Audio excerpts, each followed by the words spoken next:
And if you're in the mood, you might post a little hello in the chat, letting colleagues know where you're coming in from.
Thanks all for joining.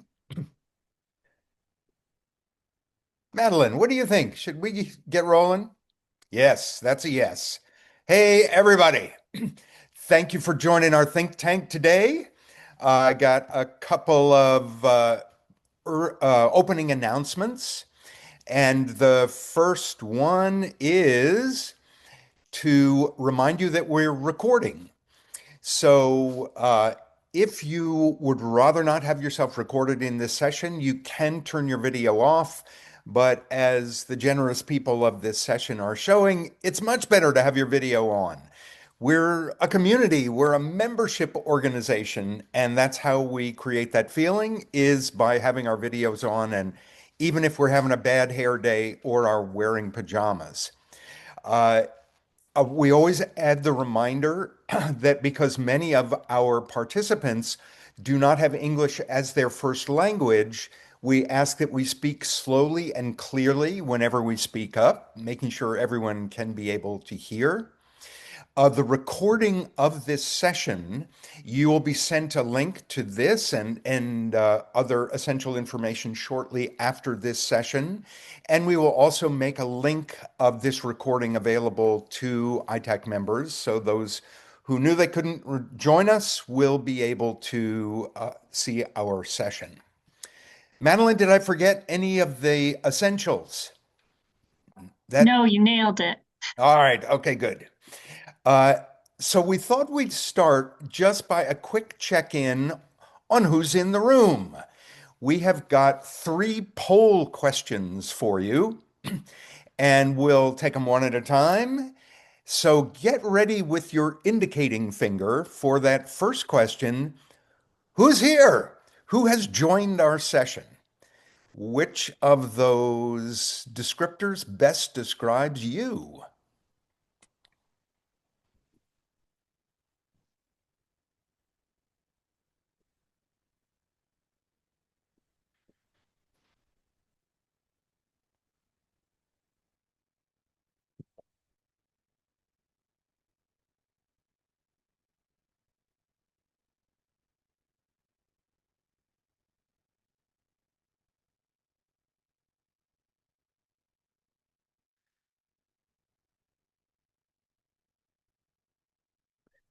We got four answers in here.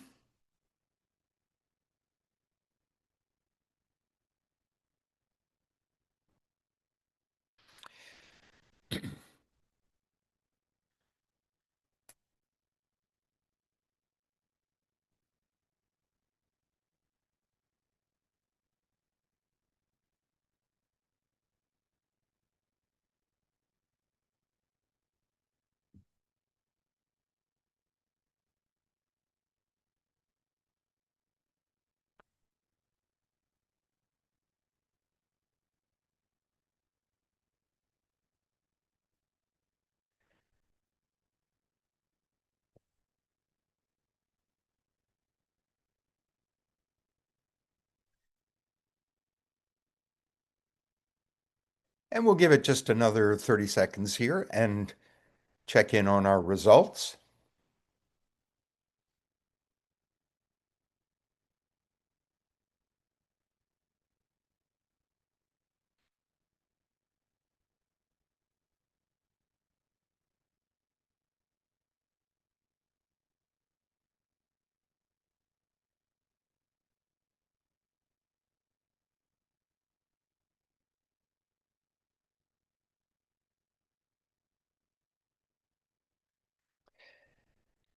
The results are showing we got an activist group here.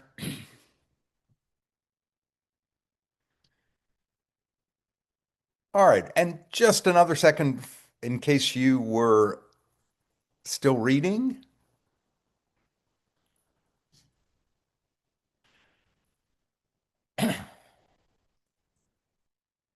And let's check those results. So for our first question of who's in the room, 2/3 of our people gathered today are teaching artists actively working on climate issues. We got the hardcore gathered around this issue, those who care, those who are directly involved. And the other third are those who are interested in those issues, either as a TA who's working, who cares about climate issues but not working currently, or others who are just generally interested in those issues. So I'd say there's no surprises in that answer. Then the question about climate crisis and your life, like how do those fit into your life? And the main answer, almost half, are TAs and TAs or working with TAs, and climate issues are a part of your work. So that certainly resonates with our first answer. We've got TAs who address climate issues directly in their work. Let's see. Yeah, directly in the work. So we've got an activist set of people who are really, no one is ignoring climate issues, and I don't think anybody is not paying attention to them in their lives. We got a high recycling, high awareness of climate issues in the group. And then that third question, um, about advocacy for teaching art, because the report we're introducing today is an advocacy tool. So we want to look at this report in the framework of how can it be useful for advocacy. And the reason or the relationship of people in this session toward advocacy is we've got a certain number who don't really know how to advocate for teaching artistry. And we got almost 3/4 that are going at it hammer and tongs, really dedicated to it. So those answers will become particularly important in the latter parts of our session. The shape of this session is we're going to have an introduction to these two new tools that ITAC has created. Madeline's going to take about 15 minutes or so and walk us through, make us aware of what we've created, what we've got on our hands. Then we're going to get a chance to hear from some of the people, the teaching artists who are highlighted in this report, whose work is really got a spotlight on it. And we've asked them to speak very briefly, introducing one particular aspect of the work. Not enough minutes for them to give us a full reintroduction to the work, but just to shed light on one particular part of the work. And then we're going to dig into a few questions about the report. What do we do with a report? How can we actually have it have the kind of impact on the world that we hope? So that's the direction we're heading in this session. And let me, at this moment, turn it over to Madeline, who has been involved in this report creating from its first inception right up to this moment. So this is a big opening night moment for Madeline to get this report out into the world today. Yes, thank you, Eric. I am so excited to see you all, to share this with you. Many of you in the room have been instrumental in this. So thank you to all of you. And I will not be able to do justice to this report in 15 minutes. It really requires a lot more time and energy, but I'm going to do what I can to give us the overview. If Madeline, I a quick freeze or pause. anything at all, Madeline, a quick pause.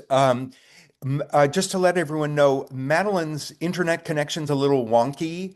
So there may be a little bit of stopping and starting going in her presenting as just happened, but she's going to plow on and share away. So just a little patience with her internet connection. Did I freeze? Should I switch to Just a my plan little, B device? you, you stuttered just a little bit. It was a little wonky there for a moment. Okay, let's try this. So, I am absolutely delighted to be here and to be sharing this with you. It has been such a long time in the making, and bear with me with my Wi-Fi connection. I think lots of you understand how that feels, so thank you.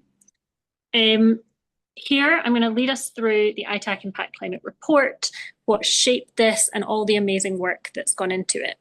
So, most of you will know that about 2021, we set out to basically create a proof of concept for something very, very close to all of our hearts, which is the role that teaching artistry plays in advocacy. So I'm going to take us through the report now. As we all know, or well, actually, let's not assume, some of us may not know, a few years ago, ITAC did a survey and we surveyed all of our participants, all of our members, and we asked, what are the most crucial emerging social issues in your work? What are you dealing with? How is it showing up? And overwhelmingly, we heard that the climate was a huge concern. This was around about 2019, 2020. Obviously, global priorities shifted a lot during that time, but the climate crisis was one thing that was constant. And so we set out to find funding to basically prove the concept that teaching artists have a crucial role to play in tackling climate change. We found some funding.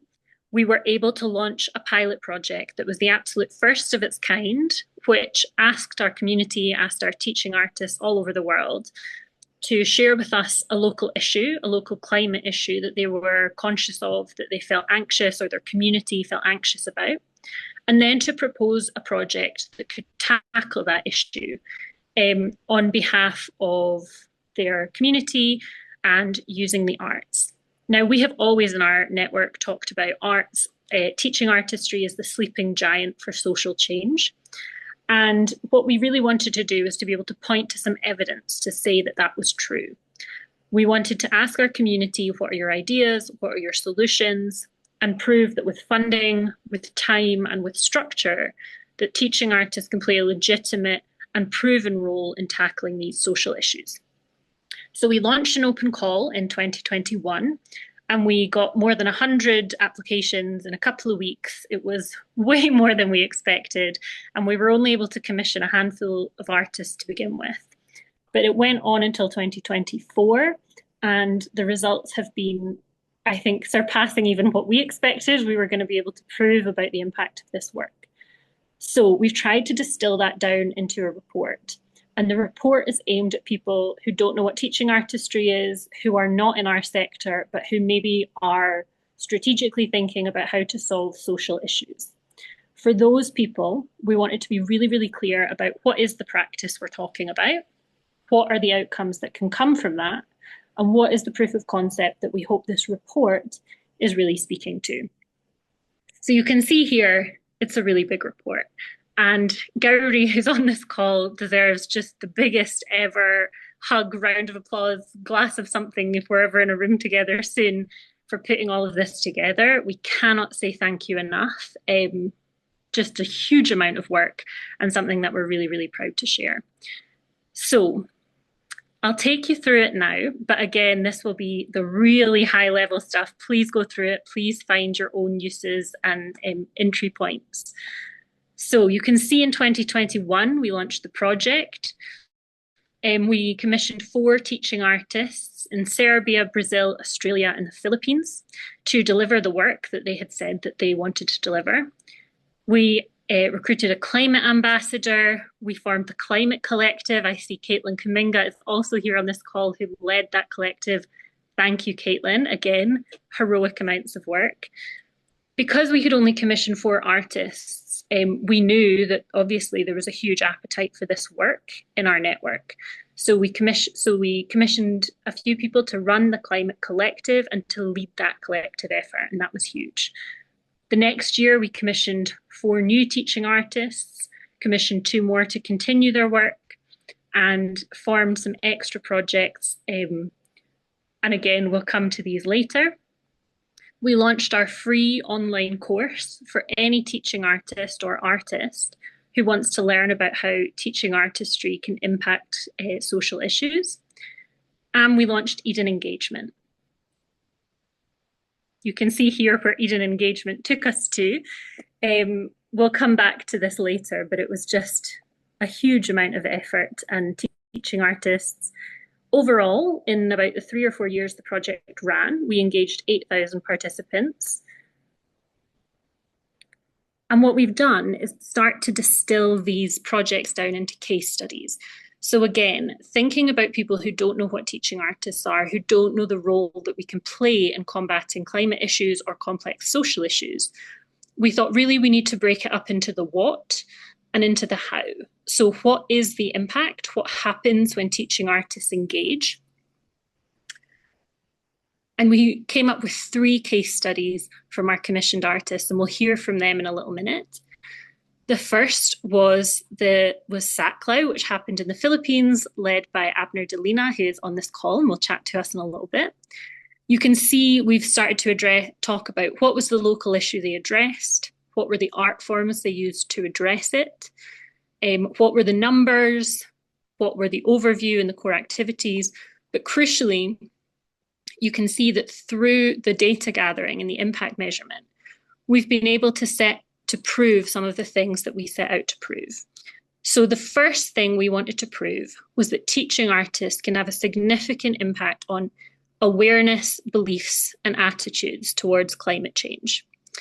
So we set out to do that in a number of ways. But you can see here with Saclau that after taking part, 84% of the participants felt like they were more effective community leaders.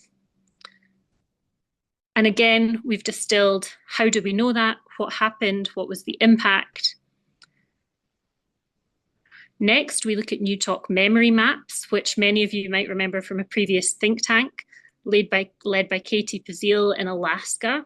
It's the first place in the US that has had to relocate due to climate issues.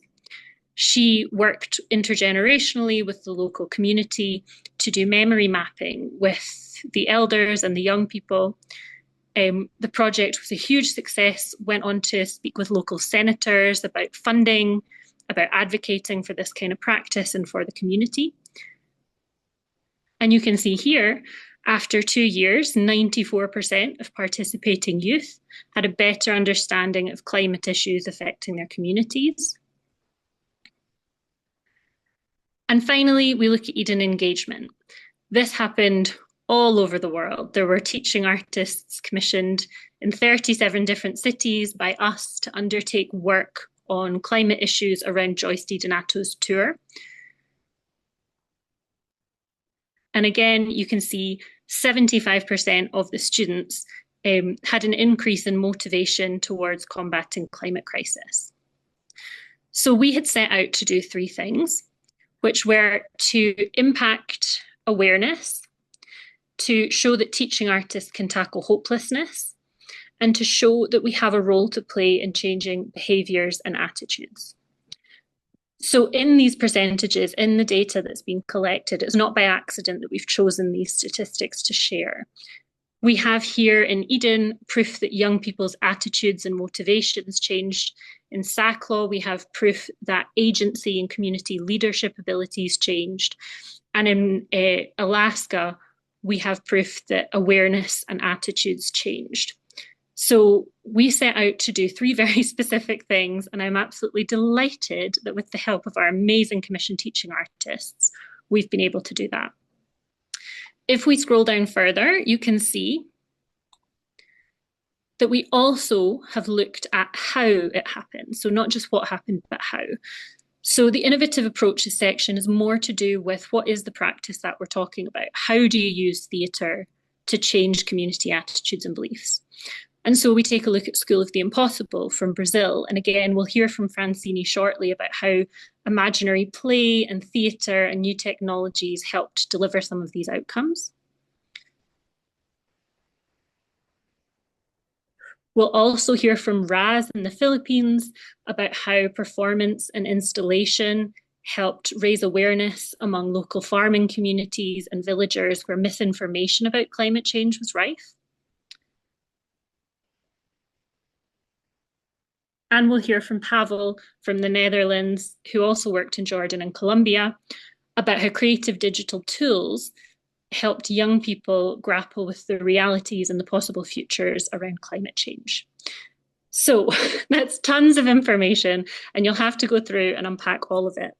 But I am particularly hopeful that now we can stop saying teaching artistry can be a huge impact, can have a huge impact, it can change attitudes and belief. People say, how do you know? And we have to say, trust us, right? Now we can point to statistics, to proof of concept, to measured, evaluated projects that have done it. We can hopefully move the conversation on beyond it can to it does.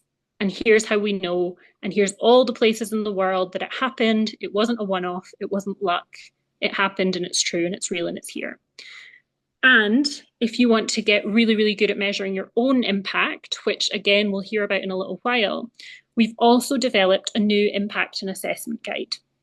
So any teaching artist who has a project they're running, who has an initiative they want to deliver, can use that tool to evaluate and measure their own impact for their own project.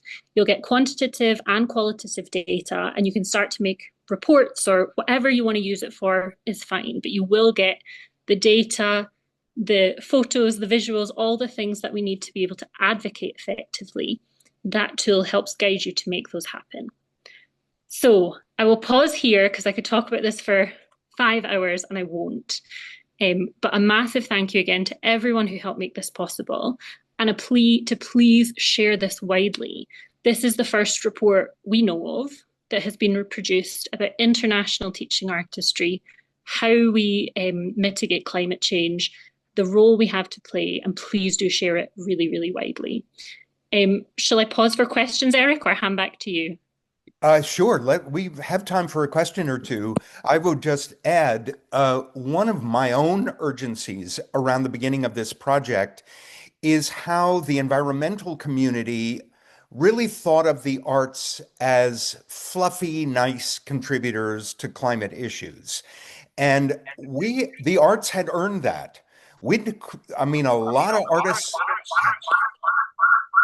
artists had created artworks about environmental issues, but they were received only by people in the arts who already believed what was being presented, and yet they were using the word transformative. I remember seeing one video of ballerinas doing, leg lifts and spins in a forest, and it was advertised as a transformative climate statement. And we were not taken as seriously as we need to be in a code red climate crisis. So my enthusiasm was, let's show the teaching artists go further than just presenting attractive and even inspiring visions of climate remediation. Let's get to what needs to be done, which is changing people's beliefs, changing their attitudes, and most importantly, changing their behavior. And we proved that teaching artistry can do this. Artists writing sonatas about the sounds of icebergs breaking up is not transformative work. It may be beautiful, it may even be inspiring, but it does not change people's behaviors when we are in a code red crisis. So the power of this work for me was proving that the arts can, in fact, if you creatively engage participants in communities, you can change how people think and how they act. I have a question to throw into the chat box, which recognizes that funders do not usually fund work like this. They will fund the ballerinas and the sonatas. They'll fund beautiful artworks about climate for people who love the arts. but the quote unquote transformative work does not yet get funded. Have you got thoughts about why funders do not fund this transformative work? We got some theories coming in. Yeah, quantitative versus qualitative data that funders require because they don't really want system disruption. Yep. Lack of visibility for teaching artists. Maybe funders would fund this kind of work that changes behaviors if they knew about it. Welcome climate report. And that's why in a little while we're going to be thinking about what can we do with this report so it doesn't just sit on a shelf. It's hard to measure, but thanks to our new climate report, our climate measurement instrument that we're going to introduce in a few minutes, it's a lot easier for teaching artists to have a tool that helps them report the impact. Maybe it's seen as too political. Impact assessment, as Caitlin is reminding us, is a transformative piece of hard data that if we can make it visible may affect the kind of struggling status quo for funding of projects like this. Unawareness, there it comes up again. Funders do not understand what systemic impact requires. Yep, that it's not quick, easy, one-shot, attractive events. As you read about these reports, you get a sense of the depth of it, the thoughtfulness of it, the fact that it unfolds over time. Let's hear from a few of our colleagues who were involved in this work. We've done the extremely cruel thing of asking them to limit comments just to 3 minutes and not to describe everything that they did, which would take 10 minutes. You can read about that in the climate report, but to illuminate one particular aspect of their work in ITAC Impact Climate. Francini, I hope, will be able to talk about how seed funding, the small amount we were able to give our teaching artists, can lead to a growing scale. And Francine, as you speak, let me share with everyone, this is your birthday and we're keeping you away from your birthday party right now. So Francine is heading off to her birthday party as soon as she shares a little with us. Thank you so much. And I just wanted to share another serendipity and coincidence, because it was on the 21st of April 2021 that I received an email from ITAC saying that I was selected as one of the ITAC Impact climate projects. And I consider that as a birthday gift as well, because it was exactly one day after my birthday, and it literally changed my career and my life. And now, 5 years later, also on my birthday, I'm here to share. So thank you so much. It's a pleasure to be sharing my birthday, part of my birthday with you all. I have a lot of bullet points, Eric, and I'm trying to make sense of what I've written. I don't know I'm going to try my best. I think before the 2021, I had a dream, a vision, something I wanted to make it happen, and no resources. I just literally returned back home to Brazil, and I was trying to find ways to kind of bring my vision to life. And I think it was the ITAC seed funding that helped me to create an impact pilot piece. And that was so crucial to be able to then go to the big funds and to be able to grow and to be able to show the impact. So I think it helped a lot with the next steps to be able to have the support to pilot an idea. But I think it's a little bit more than just funding, because when we were creating the pilot, we had a whole support and infrastructure from ITAC. We had like 4 other artists that were doing the same thing and meeting on a monthly basis and sharing their projects. So we don't feel lonely. Money is not everything. It's just a part of it. So it helped you to kind of buy the things you need, pay yourself, hire people, but you also need a network. You need support to take the next step, because we are all doing work locally, we are all doing work in communities, but we are kind of dealing with a global issue, and it is a sector that it's not valued in all of the places. So we struggle where we are. And when you find a community around the road that values what you do, wants to support you, see that you don't have to explain too much, because sometimes I'm here in Brazil, I have to find ways to explain what I do. And still people sometimes don't understand. And it's so great when you are in a network that you just say like 2 words and they gotcha. I know what you mean. Yeah, that changes lives. Yes, I can see why this is important. So speaking the same language and then supporting, that was crucial. And then the whole support ITAC gave during that period, with Diana Lieberman, the scientist that was supporting us, Eric Booth in the meeting saying like, I don't want to hear just the what, I want to see the how, so helping us really kind of dream big, but also with the feet in the floor a little bit, to have that balance, right? And in the end of the process, we left with a beautiful video and with an impact evaluation framework, which I think you're going to share the kind of improvement of that, which was really so important. So we could then grow the project. We could connect with Simon Sharkey through ITAC, and then we won the British Council grant to expand and scale. So I think the whole co-creation process, I would not be able to have reached and got where I got without that that initial support, for sure. I think that's my 3 minutes. But I could spend like 10-15 minutes talking, but I will stop here, and because there are more to come from the other participants. Thank you so much. Thank you, Francine. Back to your party. And thank you for reminding us that even with a small bit of funding, it opens up a community, a connectedness, a follow through that has much more resonance than just a small grant.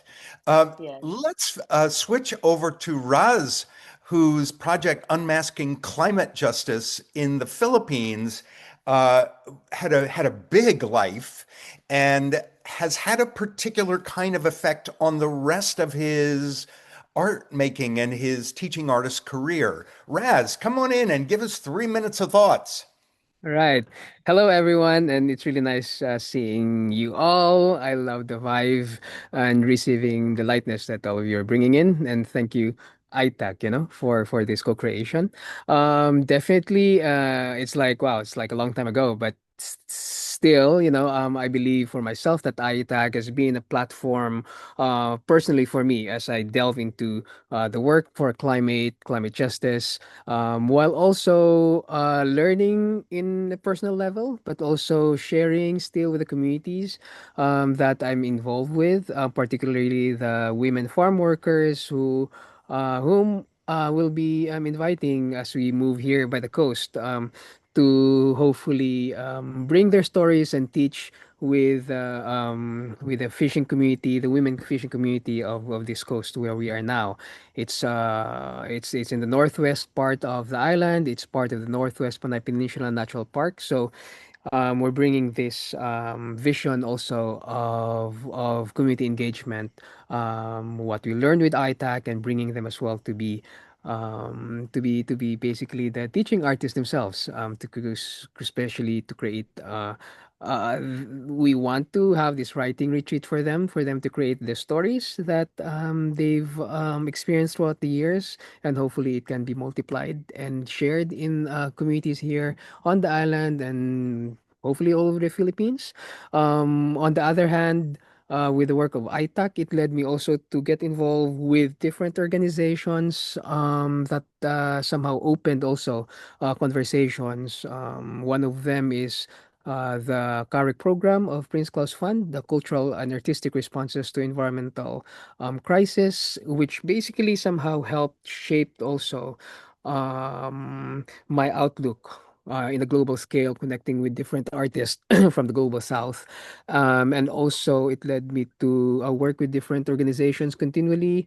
For example, with Greenpeace. Now, here in the Philippines, they've really looked into the arts as an anchor of putting climate change, climate justice in a visual, performative level. And I've engaged with them the past three activities. We went to different islands that are hotspots for climate disasters here in the Philippines, and we involve them with this very collaborative approach. And also with the climate action artist residency that I've had as well.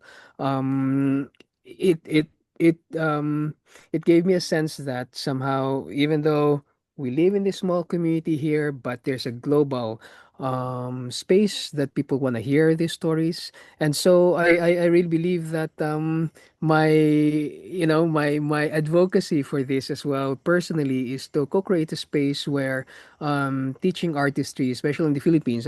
I've recently, like last February, I was in a program. It's called International Artistic Research Program.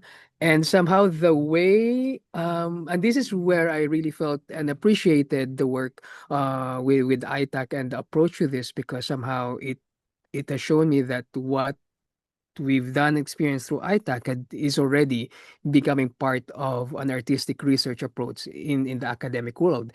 And so I feel that, for me here as a local activist in the Philippines, I would want to shape a space, a hub also for this to continually support teaching artists in the Philippines, knowing that there are challenges around this. So we are now living in a small place by the beach, but also we have this.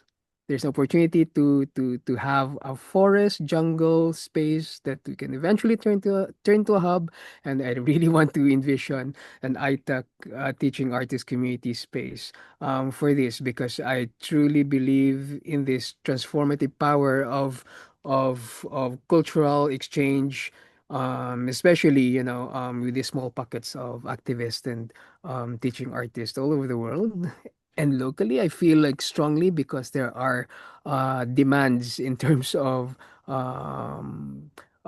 teaching artist activism to respond to different issues that's very concerning, and it's truly reflected and related to climate and climate justice. So yeah, it's been a wonderful journey onward. And I feel like, at the end of the day, it always goes back for me to turn to the exchanges and experiences I've had with ITAC, with my fellow artists as well, and this community that's holding space and inspiring the work locally. So that's where we are heading to. Thank you. Thank you, Raz. And so nice to hear that you're discovering the work of teaching artists is being heard, being reflected even in research thinking in other groups, and how much wider. I know you travel a lot, and it's so great to see you as a kind of itinerant ambassador for this work in climate. So thank you for that. Let's spin over to Pavel and his ITAC project, Eco Digital Collective, which not only was unique because he was working in digital material, but also because he was embedding assessment measurement along the way. So we were able to learn an extra lot from that. Pavel, hi. So thank you. First of all, congratulations to ITAC on releasing this final impact climate report. It looks amazing, and I'm of course proud to also be featured in that report. Thank you for this. Yeah, so just briefly about Eco Digital Collective. It's a project focused on the work with children and youth in such countries as Jordan, Poland, Colombia, and the Netherlands. With a set of different workshops, as a teaching artist, I have developed methods of raising environmental awareness while also improving participants' creative and specifically digital skills along the way.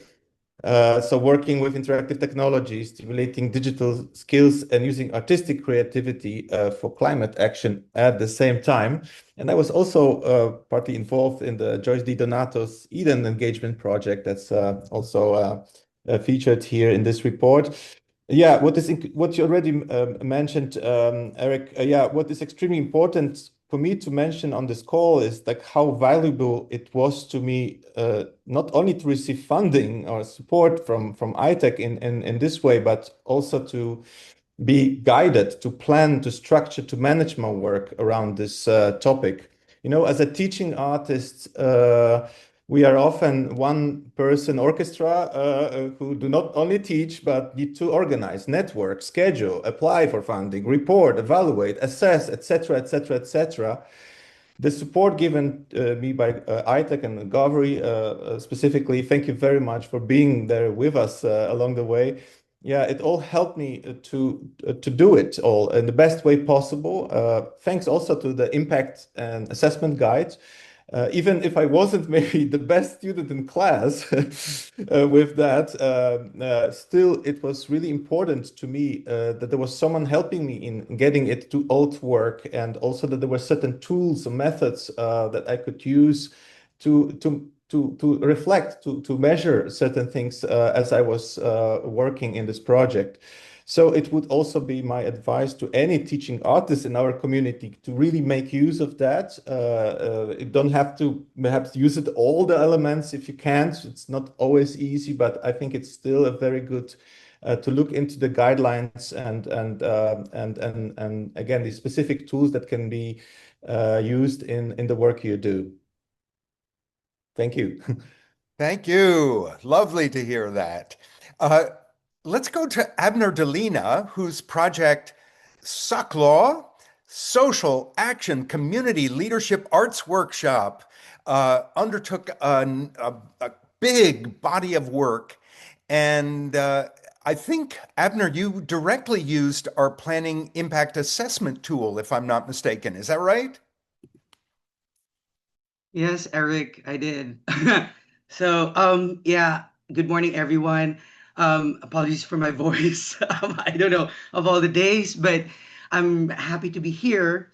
And hi, Madeline. Hi, Raz, my kins, Pavel. Katie is not here. And I think first, and also Gary, of course, Pablo.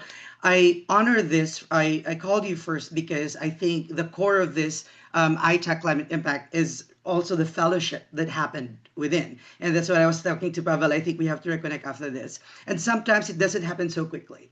I think what we have to remember with climate work is that is a long-term commitment. In fact, for some, it really is a lifetime commitment. So whatever process or like interruptions happens, in between, if you feel like, and I also honor the work that everyone is doing here. We're not sharing like, we're the only ones doing this, and we're very, very privileged to have been given funding and support. But I guess it's very important to think that this is a collective work. I am founder of a collective called Black Canvas, and we focus on care culture, global justice, and ecological healing. And this is one of the flagship projects, which is Saklao. Saklao means in Filipino, hug everyone, include everyone. So it's Social Actions Community Leadership Arts Workshop that is really designed as an arts development program to nurture the arts education and self and collective leadership among the young artist leaders focusing on climate action, especially in the regions. So we have to be very wise and strategic how to, expand that. And just like the work of Raz, I think it also constellates. It's not separate. In fact, we may inform each other's work here without even knowing it, with our algorithms and what we know, right? It's crazy world. But I think what we need to know is there are a few things I want to share here about the Saklao. First is how the power of stakeholder engagement, and what I mean by that is from bottom up approach, because it seems like ITAC is such a like a big network, but really what happens there, the power of this vision that you had, you taking the risk, finding the funders to fund people like us who are passionate and just looking for that support is to really work grassroots. You have to plant the seed. You can't plant the seed like up in the air. So that's what I think most of us did, right? So we planted the seeds down to the core of the ground, and that's what's very important. But then you can't just have that seed. You need to connect with other leaders. Another thing is that you can't do this solo. So initially we also tapped into local government support, not much less like for really like financing, but it's really because we understand that if it's a grassroots work, that the long-term strategy here is for them to get the idea and to really embrace it authentically. And that's tricky there because that there's politics involved. This is just like, and you will find the right people. And sometimes in the next run, you have to drop some, and that's what happened here in Saclao. Like in our second year, and thank you for the continued funding there, we realized that it was just like for some part like image for this local, and then there was a change and we had to navigate around that. And I don't see that as a failure. In fact, I see that as sort of like an invitation to like really strategize then who are the people, who are the real stakeholders here as it moves around, and prioritizing really very important things. So that's one. We tapped into like local leaders initially, but then we shifted into like volunteers. We're talking of like other community leaders, like finding resources of like where's the next venue if they can provide this and that. Another thing is the value of volunteerism. The previous Saclao youth fellows became like at least half of them, or almost all of them, really shared interest. But I think at least there were like 10 previous fellows from previous fellows who participated as volunteers to the next Saclao. I think that's like just a very great news. It's not just from the management perspective, but really it shows that the value of relationality and camaraderie. That when you work at grassroots, you cannot do this in a very transactional approach, like and the numbers. What does it really mean? It means relationships, it means stories, it means authenticity. It doesn't really mean anything percentages until it's felt authentically by the people. And you'd hear youth saying, I've never felt like I want to live my whole life like this. That's great news. Thinking of eco anxiety among youth, right? I think for me that's a huge impact. So another thing is that the quantity versus quality, right? Because sometimes we think like, okay, to engage more youth leaders is good, but then in our second year, I wanted to focus more with fewer number of leaders, but wider representation. Like meaning that on the first year we focus on the city first, but then on our second year we focus on a region wide, but then just having fewer fellows. So quantity is always tricky. You have to look into the intersections of quantity and quality there. Another important point is the significant learning modes, and I'm down to my last few points, which is very important. I wrote this in my impact assessment guide, and I am not crazy about paperwork, okay? But Gowrie has been so patient with us. And this was actually very helpful because now I can look back and say, oh my gosh, what am I going to share? And there are 5 points here that I feel like you can really replicate in your own way. Immersive learning, the value of immersive learning. There is power into bringing students out there in this space, outside of the four corners. Immersive learning is a very powerful pedagogical approach. Nature is the best teacher of all when we think of climate work, when you provide opportunities for each other to reconnect with nature, right? To learn. We can learn exponentially. Second is embodied learning. It is important that the body has to move. It's not a cognitive thing, this climate work. We are part of it, so our body has to rewild and relearn that kind of tool. The third one is collective learning, that we have to always sort of like decolonize ourselves into understanding that this is not an individual. While we see students there, they really learn best because they are with each other. So that's the power of collective learning. And that all the other part of community members, even the audiences that they perform in the festival, in the culmination, is part of that learning, So it expands and it zooms in and it intersects. The fourth one is the transformative learning, that really this climate approach requires that transformation. That the best part of transformation is when we are called to share ourselves to our community. So it requires vulnerability that no amount of actually learning sort of like lesson plans could encapsulate. You are there. you're the teacher who will show up there to be authentic. And the fifth is the spiritual learning. That deep climate action work is spiritual work. At least for us, this is our experience. It may be different to you. You have a different language, but to sustain ourselves in this journey, we need to tap into our inner beings and our higher selves and our interconnected souls. So that's all I can share, and I'm really, really grateful. And I still look forward. I just finished my master's, and in fact, I think the biggest impact is that I was invited to present the impact of Saklaw to nationally through the Cultural Center of the Philippines in front of all practitioners working for children and education and arts education. So it's called the Arts Education Forum to help children navigate global challenges. So I was able to present this as a case study, and I keep on like sharing Saklaw, in fact, in grassroots, so in universities, in Ateneo de Manila University, as part of like, an example of environmental movements in Asia. And I'm also guiltily have not finished a paper for culture and arts and sustainability in Asia.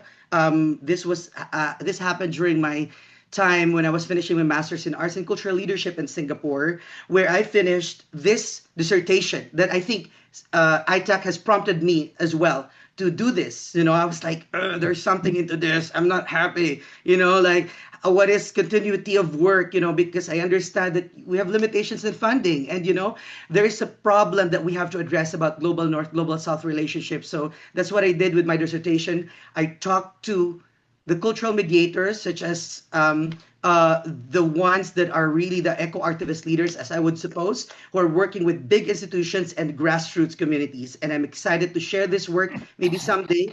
It's called Ecologies of Care and the Precarities of Global South Eco-Artivist Leadership.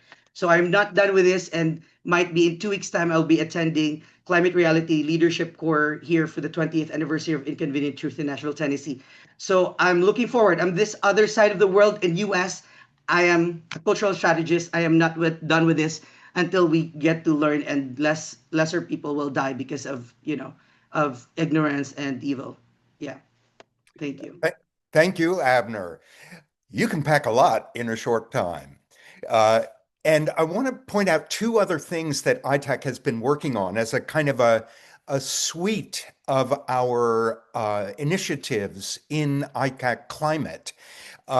Abner was, in fact, most of our speakers here have been looking at the importance of working locally and not in quick fashion. If you're really trying to change what people believe and do, it doesn't happen overnight. But two other of our projects kind of show that it's partly possible. Madeline mentioned the Eden engagement, where in, what was it, 30-something communities, 34 communities, a teaching artist was attached to a high art performance, and our teaching by Joyce DiDonato, and our teaching artists were working in a local community with young people.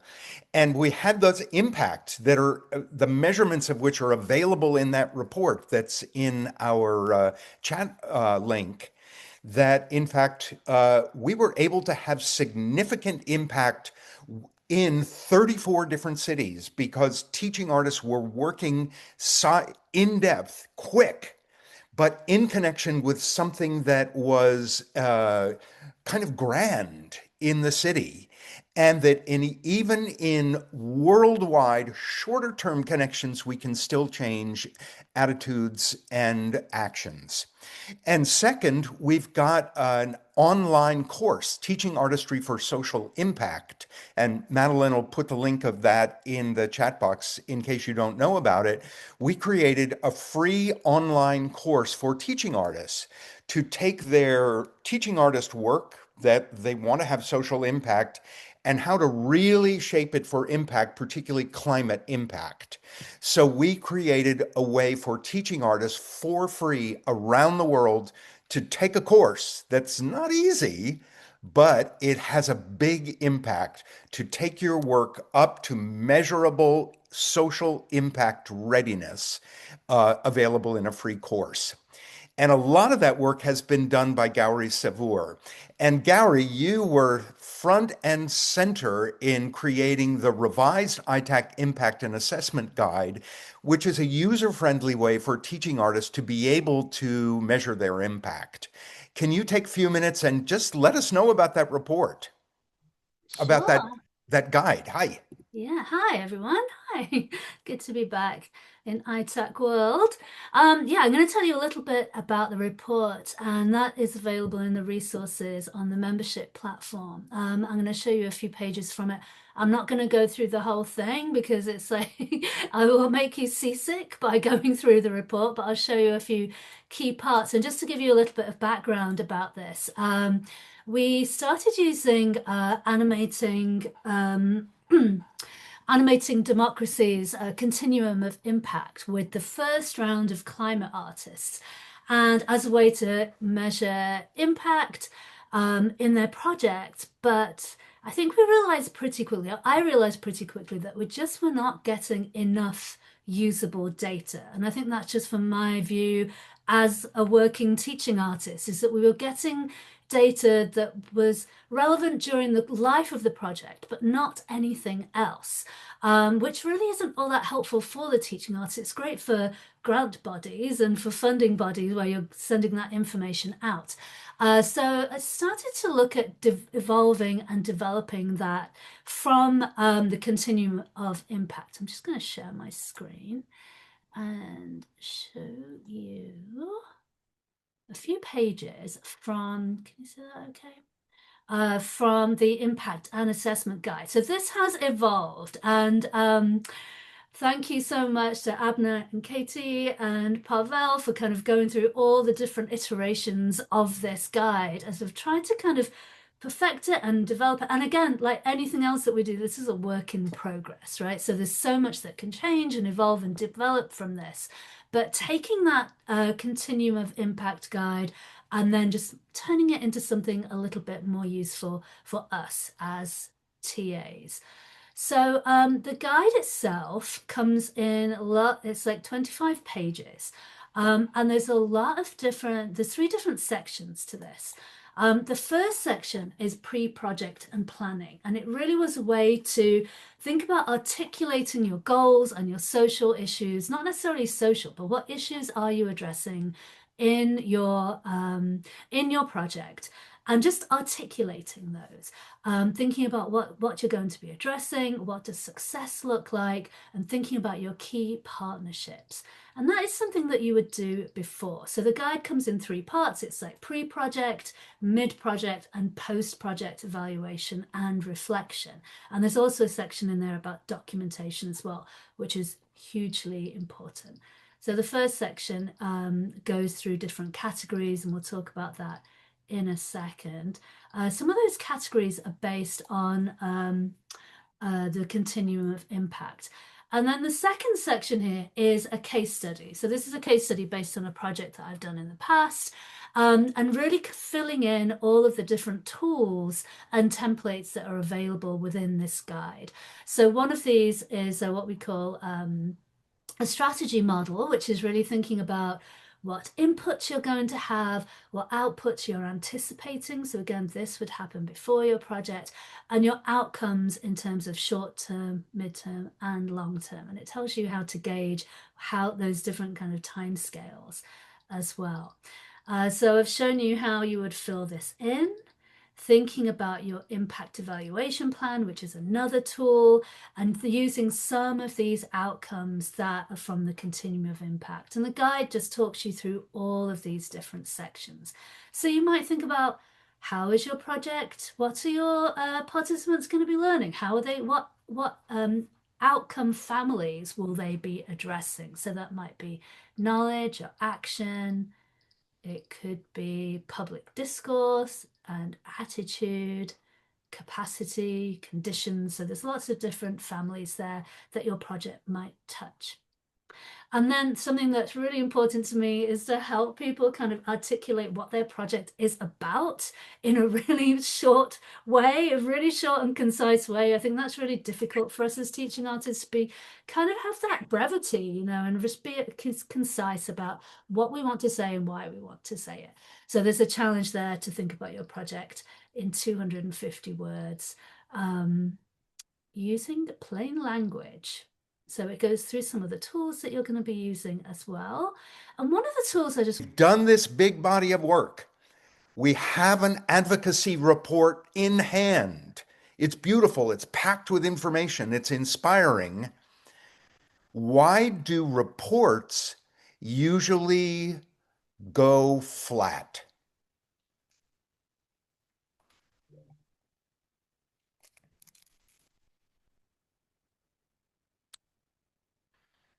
Yep, that they're collected and just not interacted with. They seem intellectual, so nobody really knows what to do with them, or they just disengage with them. People don't have enough time. It takes time to use it to do the work of translating all this good information into something I can do. It takes time. It doesn't speak directly to the way that I understand things or do things, so it's nice to know, but it's not really actionable. Something about how do we get people to embrace it? How do we get people to see the direct impact? We've got a report, but we can't come and have tea with you. We can't necessarily get you in a workshop to read the report side by side with you. So we've got these impediments to taking this body of work and this advocacy tool and make it come to life, make it not end up on a virtual shelf gathering dust. So here's our next question for us to think about initially in the chat, and maybe we'll talk about it. What can we actually do? We here today, we got 28 people online in this session right now. What can we, as teaching artists, as connected colleagues in this network, what can we do that's more than just a workshop in which we admire the beautiful work and hard work of our colleagues? What can we do?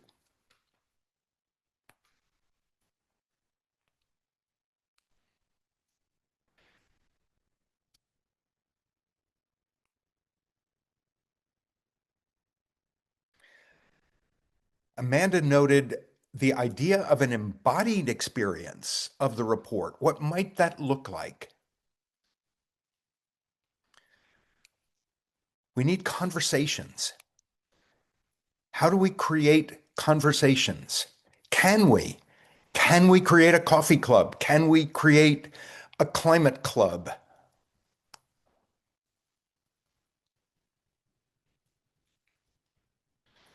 How can you personally integrate this into your work so that it becomes a part of your sharing, your part of your engagement?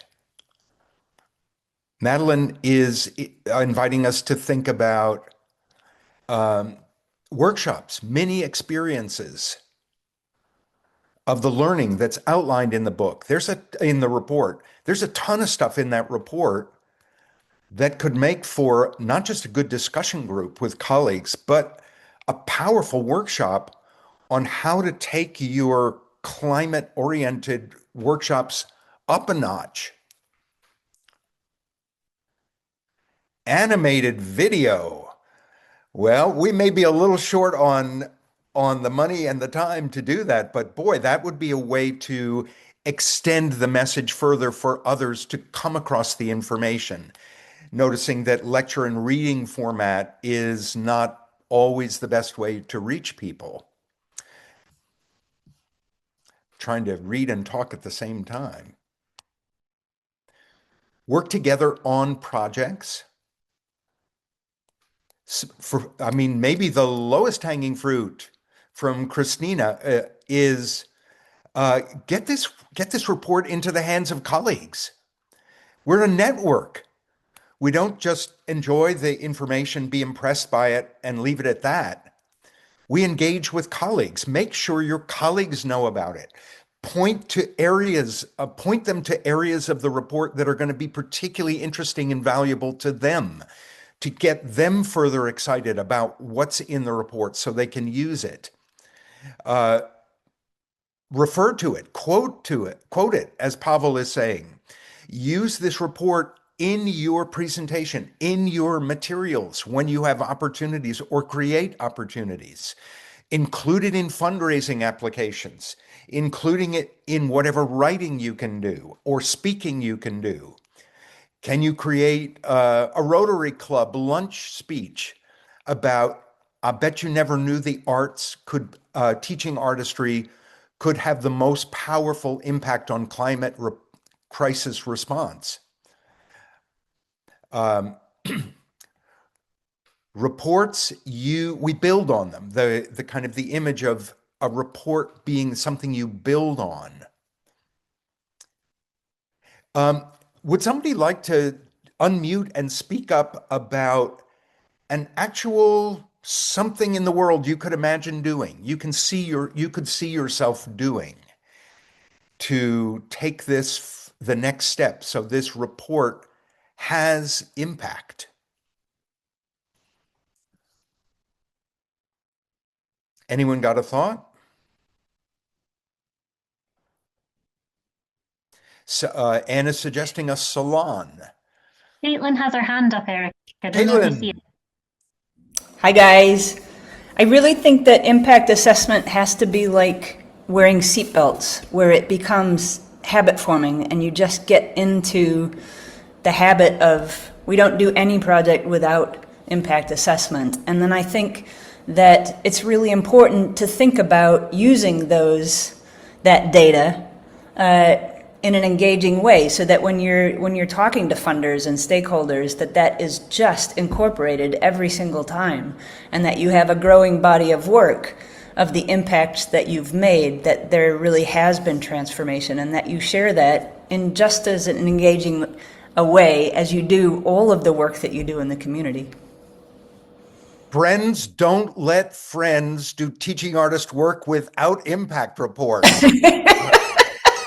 Nailed it. So Caitlin's got a challenge for us here to actually, hold our colleagues accountable for taking this next step in their work so that, in fact, they are challenged to use this or something similar to make it a habit of practice, that you always use impact assessment measurement in your work.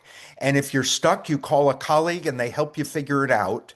You don't just duck it, and you don't just leave it to the end, because we usually run out of time for it. We have a tool, we have a nucleus of a group here who recognizes the power of it. How can we enact that action? Amanda. Yeah, I wonder if you could engage your participants in actively becoming part in kind of envisioning what their own impact is going to be, and that they're going to be part of another impact study, maybe not as big, but if you shared, it might take some of the, I don't know, mystery out of it. But what if you actually shared some of the impact statements of the report before you did a project and say, look, let's envision how we want to see ourselves in our own impact assessment, and get them to help shape it with you. Yeah. And Madeline makes an interesting comment in the chat box. Last time we did a survey, fewer than half, probably even less than a third of our community measured impact. That we have to step up the practice of our field. And that doesn't just mean we're dumping a big should on everybody. It means it's an invitation to help take the field up a notch, to actually take responsibility for measuring impact. And as Amanda's suggesting, it's not shameful to include your participants in it. To be open and invite them into what changed in you, what has been valuable here. Let's find a way to really get clear of that and not just kind of brush it aside. And you've had a dozen ideas in the chat box. Which one of them would you like to share with us here? Okay, I have an exciting new one in that I'm in Maine. My picture isn't showing for some reason, but because I have a video on, but it's not there. Anyway, so I have been involved with a Maine-Japan Friendship Association for a long time, and I heard about the Kamishibai bicycle men from the 1930s in Japan who had a a little theater on the back of a bike, and they went around and sold candy and did storytelling, which is a number of sheets that you pull out. So I built one for my local bike center that I collaborate with, and I'm collaborating with Lyme TV, which is a Lyme disease education program and tick awareness health company, nonprofit, not a company. And we're going to write stories about protecting yourself. And this bicycle center does a lot of outdoor education with kids with bikes on trails and whatever, but also it's something that they could take around the community and advocate for safety. Lyme TV makes kits for the unhoused with tick information, so we'll have those and more. I gave some to she made some for the bike nonprofit, but also our fourth annual Pollinator Festival, which should be the fifth, but last year got trashed by rain, was inspired kind of by the Mayor's Monarch Pledge and Eric's book, and the work that I ran into when I was part of the climate change working group. So that's about sustainable agriculture. We have 4 community gardens. So engaging people in those is a kind of soft way to introduce people. And needless to say, we're spending a lot of time on defending our neighbors from deportation, et cetera. So, and especially our agricultural workers. So that's been really difficult. But Thanks. anyway, that's my do. Great, thanks, Anne. And the thinking we're inviting here is in projects of all the different kinds we have, is there a way to include at least assessment thinking? If it's not appropriate to include an actual tool, is there a way to invite the thinking so it becomes a habit of mind? So we get used to thinking the assessment of the impact of our work is not some nasty little add-on or a burden that funders require, but it's what curious colleagues do, which is find out what landed, find out how the respondents discovered what they have experienced as change in them. Uh, Elise, you have an idea here. Can you share this thought with us out loud? Sure. Hi. Um, yeah, so we have a cohort of teaching artists. We have a process that they follow. I was part of the cohort of teaching artists before I shifted into admin. And there are steps to a residency. The residencies are very fluid, but there are some basic steps that every residency follows.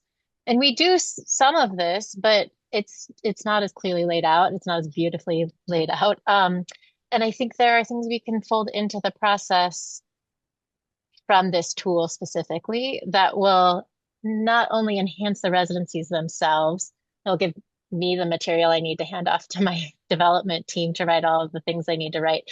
But also, I think it will help teachers or teaching artists consistently reflect upon what they're doing and not get tired of the work, because they will be assessing what's working and assessing their goals regularly. And hopefully it doesn't seem like it's cumbersome. It seems like it's laid out pretty kindly for a teaching artist. And then we do an evaluation at the end, but the evaluation can be even more intentional of what we're asking the teaching artist to consider, not just tell us how it went in the classroom, but that idea of how did it go for you, and maybe spend some time contemplating what went really well. And I think that because we have a cohort, and I'm guessing a lot of you are part of one or are working with one, everybody in that cohort has other work outside of our specific cohort, right? So we're in Chicago and they're doing work with all sorts of organizations in Chicago. And so that's a little bit of the grassroots spreading the word. If we can fold this into our process, then perhaps those teaching artists will fold it into their process elsewhere, and perhaps it will continue to spread. Yeah, thank you. Beautiful. Pavel, can you open up that thought you just posted?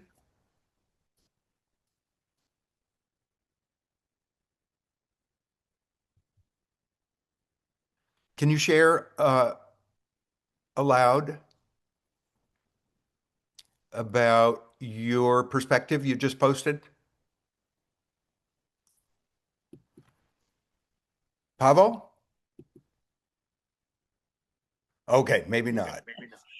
Um, Yes, if we're Alana. Yeah, I just wanted to jump in on Elise's comment because I also run an organization where we work on a mentorship model for teaching artists, of seasoned teaching artists with new teaching artists. And I like this idea. I have to delve into to the tools, but we're working on how to coach teaching artists with them, together with them in the middle of a residency. So we do a lot of front loading and professional development and reflection at the end point, but I find the work can be so overwhelming for teaching artists who, as we know, don't only do teaching artistry. And when you're in the moment with 20, 30 kids, a classroom teacher, a co-TA, it's you're so caught up in it. But to in the moment look at coaching and using some of these tools or this way of structuring it to support teaching artists to dig deeper into what we know are the passions, but that can often get forgotten in the midst of all the chaos of the work we do, to look at that impact, find those questions, look at how you've laid. I'm very excited to look at the work you guys have done and dig into how we might be able to incorporate that as an arts organization that really prioritizes bringing newer teaching artists into the field who have connections with the communities we work with, but don't have the infrastructure to stay in the work. And this sort of work to be like talking about the bigger picture, the bigger impact, the seeds for how people enter into this field, to encourage them to have the conversations, to stay in the work and to deepen the work, is what I'm excited to do here as well in disseminating some of this work y'all have done. Yeah, thanks, Ilana. And one of the ways we absolutely can encourage this work of our colleagues is do it ourselves.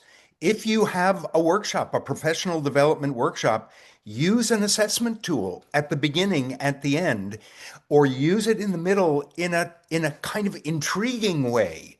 Not like an, oh, boring, now we have to fill out a pre and a post thing, but use it in an organic, interesting way so they are invited to notice their own learning, the impact of this Absolutely. workshop on them, to walk our talk and not just say, so now here's something you should do, but rather look at another way to open up the learning that's happening in the room, another way to discover something we would have lost otherwise. So to walk our talk, even within professional development workshops. We're coming close to the end of our time, and I'm grateful for the suggestions coming into the chat box. Beata, you have a thought of a kind of simple pre and post way it could work in relation to New York City educators. How might that work? What might that look like? Oh, hi. I was just mentioning, that TAs are not always trained to think that way, but I think it just could be an initial, you know, a lot of times for reflection, exit slips we'll use, like if it's a post-it or, a quick index card or even show of hands or something, but there's a way to engage with students, like both before, after, before, the session ends, or to just try to get some more data. And I think having index cards or post-its are helpful because then you have actual data that you can look at later. And but online there could be polls. There's just various ways to do short pre and post assessments, and as you said, more interesting ways too. Yeah. I mean, it could be as simple if they were building it as a habit of mind and you only have one visit, a show of hands at the beginning that you count and that you mark the note of how many, a show of hands at the end, and inviting a little reflection on that change. What was it about this that changed? And inviting reflection on the data that you collect is a part of our work. So it need not, I mean, if you have the opportunity to use Gowry's tool and go deep, fantastic. And for a project that unfolds over time, that's going to produce results that change the possibilities for your impact. But even in short occasions, where we are going to hold ourselves to the habit of mind of making visible the impact. I know when it happened for me back about 30 years ago when a researcher said, what do you take as an evidence of impact? And I got embarrassed saying how many people are smiling in the room or how many nice comments people made at the end, and began to think more in more grounded ways about finding out what happened in the room. Madeline, give an example. I was just sharing an example from some of our colleagues from our US hub on Maui. They have a really interesting experiential way of doing their pre and post surveys. So it's not a Google form, it's an installation, and it's based around whatever nature is around. So if it's by the seaside, there's an installation where there are questions, comments built by the group. They decide what they're going to measure and then fill the decanters with water or whatever it might be from nature, and that's how you can visually see the pre and the post and where the shift happens. So again, it's not the here's the survey, fill it out now and then we'll add it all up afterwards. It's how do we make this kind of measurement make sense for our sector? And so this is a beginning point, but there are so many ways to do it. Thanks, Madeline. We're at the end of our time, so let us round out with this reminder that we will all take responsibility for taking our work up a notch from the learning of the ITAC Impact Climate, where we found that adding a teaching artist to climate art engagement actually changes the most important thing, which is what people believe and what they actually do. We have proven that. We now have a tool for that, and we need to use it in advocacy and not let it just catch dust on the virtual shelf. And number two, to take our own work a little step further in the habit of mind of assessing the impact, so we encourage our colleagues. Maybe we can actually undertake conversations with colleagues about that impact report to let our full field know about what you heard today and about the remarkable work of so many of our colleagues really pouring in tons of energy with just a little support, but the feel of a community. As we said at the beginning, you will get a link with the recording to this session. Maybe you'll want to share that link with colleagues of yours.